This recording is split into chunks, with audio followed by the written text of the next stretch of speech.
Halo guys, kembali lagi bersama saya Cooltech ID. Kali ini saya berkesempatan untuk mereview salah satu smartphone kesukaan saya, yaitu Google Pixel 5 5G. Di tahun 2025 ini gimana sih performance-nya? Jika kalian ingin lebih tahu, tonton video ini sampai habis. Untuk quick specification-nya yaitu dia menggunakan Snapdragon 765 5G dengan fabrikasi 7 nanometer, layar 6 inch OLED 90Hz, sudah dibekali stereo speaker IP68, NFC, USB Type-C-nya udah 3.1 dan dia support eSIM.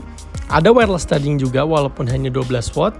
Baterainya 4080 mAh battery and sudah support 18 watt fast charging.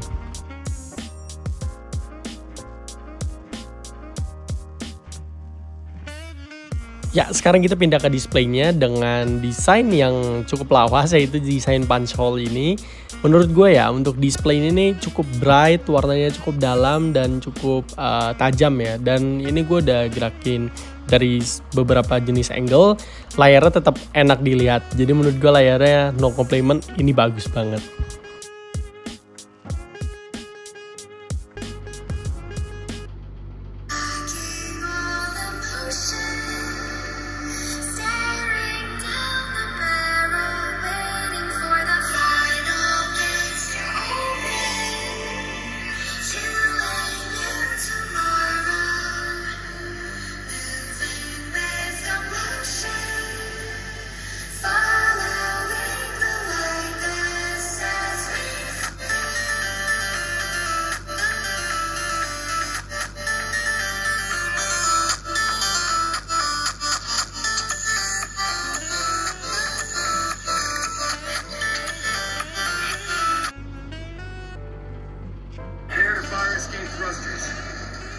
Ready?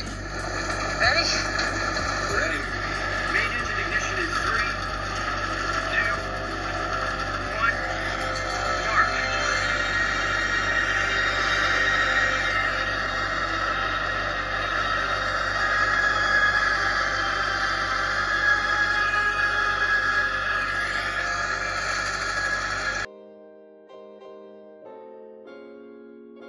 Ya, untuk Google Pixel 5 5G ini dia di Android 14 dengan security updates maybe di terakhir tahun 2023. Yang masih ada update yaitu di Pixel 5 5G, tapi menurut saya Android 14 ini masih cukup reliable untuk kalian pakai di tahun 2025 karena masih banyak aplikasi yang bisa support di Android ini.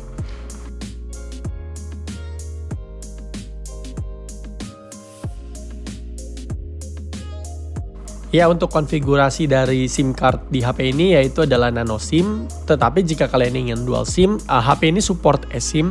Untuk memori HP ini yang saya dapat di 128GB dengan RAM di 8GB. Menurut gue RAM 8GB ini masih cukup oke banget di tahun 2025 jika kalian ingin multitasking banyak aplikasi.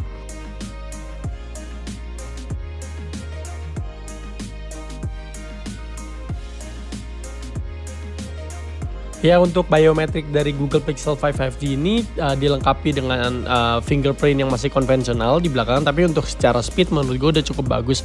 Kekurangannya HP ini tidak terdapat fitur Face ID, tapi ini cukup bagus dengan fingerprint yang lumayan sleek and cepat.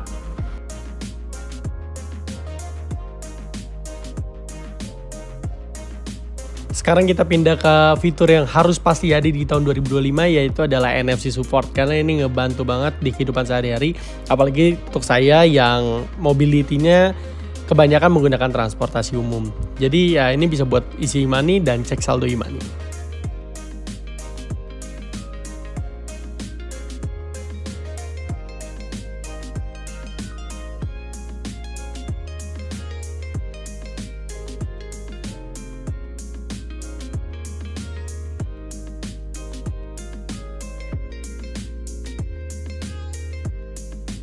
Sekarang kita pindah ke gaming performance. HP ini dibekali dengan chipset Snapdragon 765G yang sudah 5G, dan saya memiliki karakteristik di chipset ini yaitu chipset ini tidak terlalu kencang tetapi lumayan stabil dari segi suhu dan FPS-nya.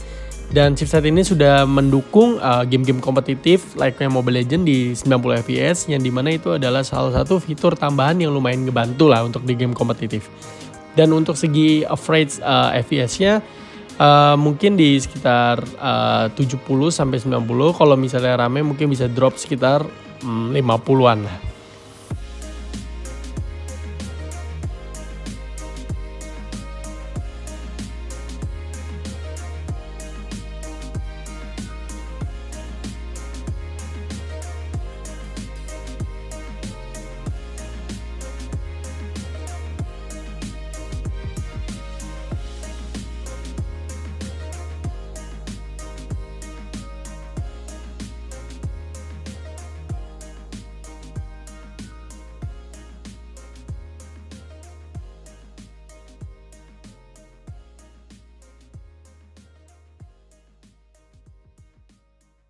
Untuk konsumsi baterainya, untuk bermain Mobile Legends selama kurang lebih 5 menit, baterainya berkurang hampir 5% dari 88 hingga 83%. Menurut saya cukup lumayan boros, tetapi dengan spek yang ditawarkan menurut saya cukup worth it.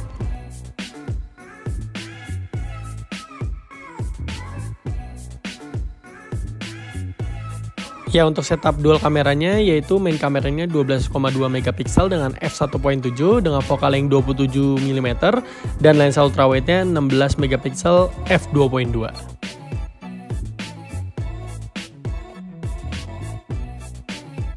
Ya, kita pindah ke selfie kamera yang cukup mungil ini, dibekali dengan 8 megapiksel f2.0 dengan focal length 24 mm.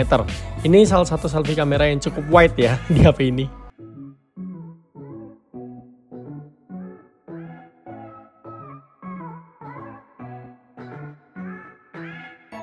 Ya, untuk hasil foto kurang lebih sama. Saya terutama salah satu orang suka hasil foto pixel dari zaman Pixel 3. Hasilnya cukup natural dan detailnya juga masih dapat. Terutama di segi potret ya. Potretnya tuh dia cukup rapi dari segi sudut-sudutnya. Dan ya, ini mungkin salah satu smartphone yang di level 2 juta kameranya cukup bagus.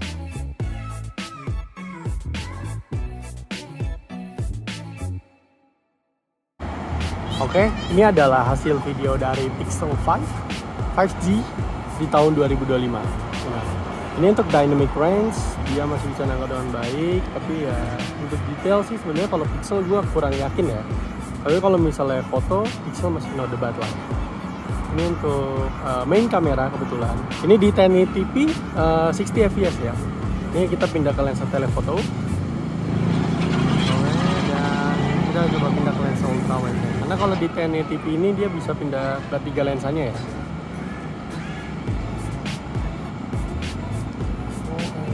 Ini kebetulan yang 2x kayaknya sih digital zoom karena di sini cuma terdapat 2 kamera yaitu wide dan ultrawide. Oke, sekarang ini kita pindah ke resolusinya lebih tinggi di 4K 30 fps. Gimana hasilnya? Ini kita coba detail, attention to detailnya. Surprisingly, it's not bad.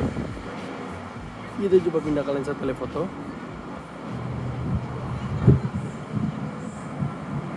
Kalian rate ya untuk ini untuk dynamic range dan coba kalian rate gimana untuk audionya karena ini dari pixelnya langsung dan untuk keadaan lokasi emang lagi berangin ya, jadi gimana kita lihat hasil audionya nanti. Dan di 4K 30 fps nya kita bisa pindah juga ke lensa ultrawide untuk dynamic range ya, walaupun masih gak sebagus HP flagship pada zamannya. Kalau video sih masih lebih dari cukup sih Pixel ini sih. Coba ke daun ya, ini untuk yang 2x nya dan ini untuk yang main ya, ini untuk detail ya. Untuk yang di 4K 30 fps dia stabilisasinya nyala ya seperti ini. Ya, dia ada stabilisasi. Kalau yang 1080p 60 fps tadi gue kurang lihat. Untuk stabilisasinya sih cukup bagus. Ini HP ini sedang gue goyangin dan dia cukup stabil. Coba sekalian bawa jalan. Ya, ini udah gue bawa jalan dan bagus sih. Stabilisasinya sih menurut gue bagus banget ini.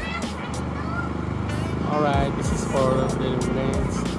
And thank you.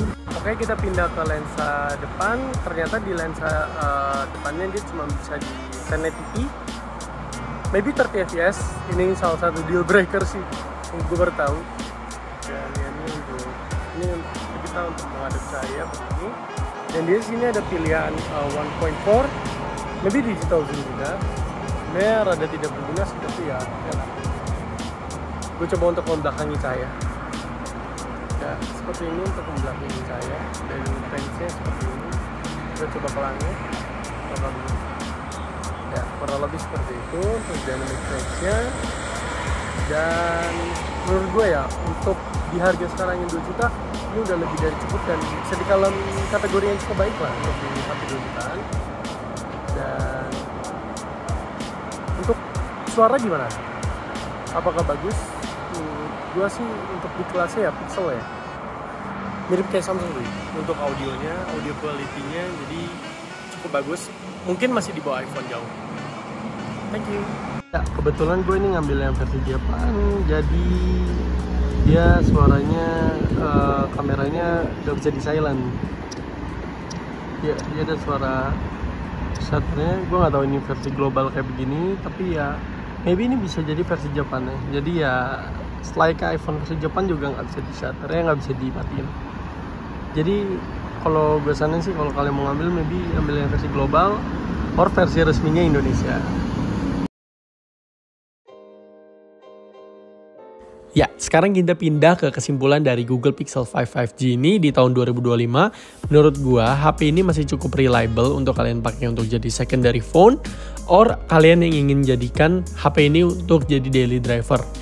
Personally, saya untuk HP ini cukup puas dari segi kamera, terutama baterai dan performance-nya.